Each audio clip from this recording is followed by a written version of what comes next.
Welcome to Tales Across Worlds, where stories come alive. Today, we explore the epic tale of courage, monsters, and fate in Beowulf. We journey to the mist-shrouded lands of the north, to the realms of 6th century Denmark and Sweden. King Hrothgar of the Danes built a mighty mead hall called Herod. It was a place of pure joy, where warriors in woolen tunics drank honey wine and the bard sang tales of creation. But this joy became their curse. The noise awakened a creature from the fen, Grendel, a monstrous fiend filled with hatred and rage, who dwelt in the mire. For 12 long years, Grendel hunted when darkness fell. The great hall, once alive with laughter, turned silent. No sword could pierce the monster's hide. The Danes stood helpless before the shadow. Word of this terror reached the land of Geats in what is now Sweden. A warrior named Beowulf, stronger than any man alive, set sail to Denmark with his bravest thanes. That night in Herod, a feast was held, but as darkness descended, Beowulf made a vow that startled everyone. I have heard that the monster fights without weapons. Therefore, I shall bear no sword, nor broad shield. I will grapple him with my hands alone. Weird goes ever as it must. The warriors of the Geats slept in the hall. Beowulf lay awake, his eyes fixed on the door, waiting. The iron-bound door exploded open. Grendel had arrived. His eyes burned with a grotesque light.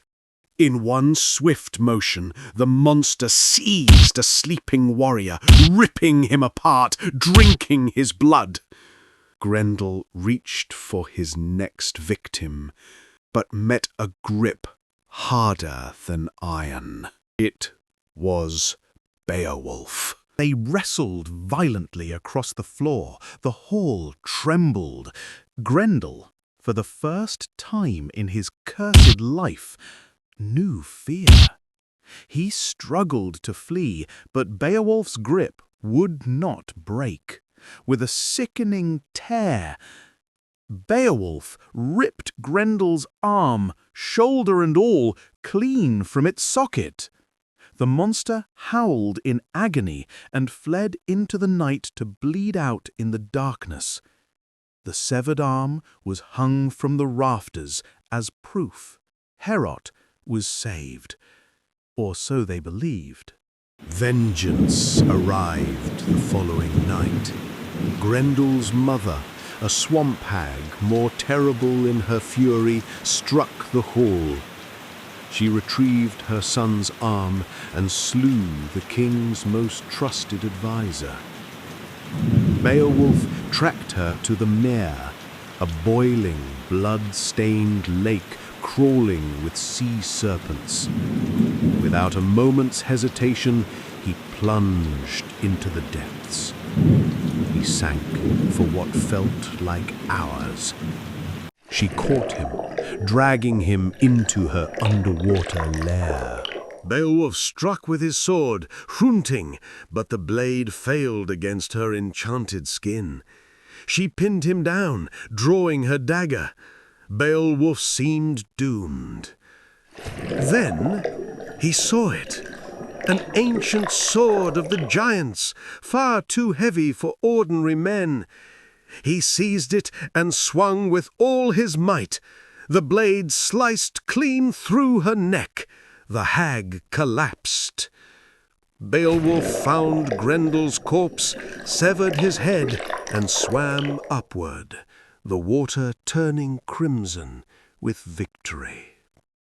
50 winters passed. Beowulf had ruled the Geats wisely as their king.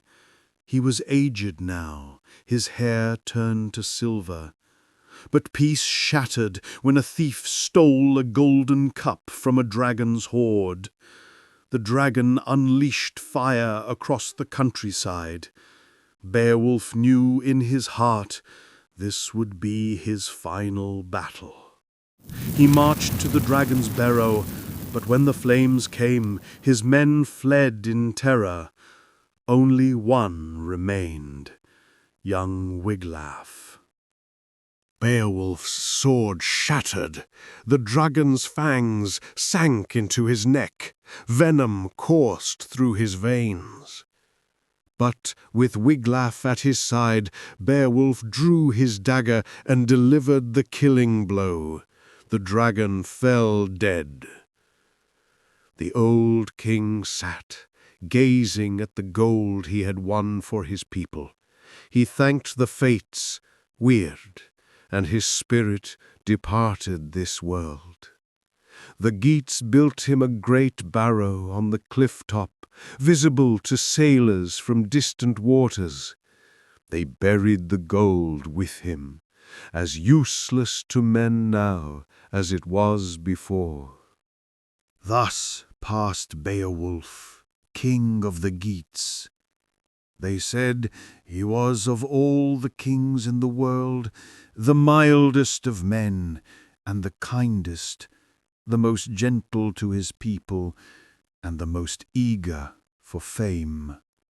Thank you for joining this tale of courage and fate. Not all shadows are fought with a sword. What made you come here, little one? You seek fire, then prove yourself worthy. Will she survive the witch's trials? If you enjoyed this journey to the north, please like and subscribe to Tales Across Worlds. Until the next story unfolds.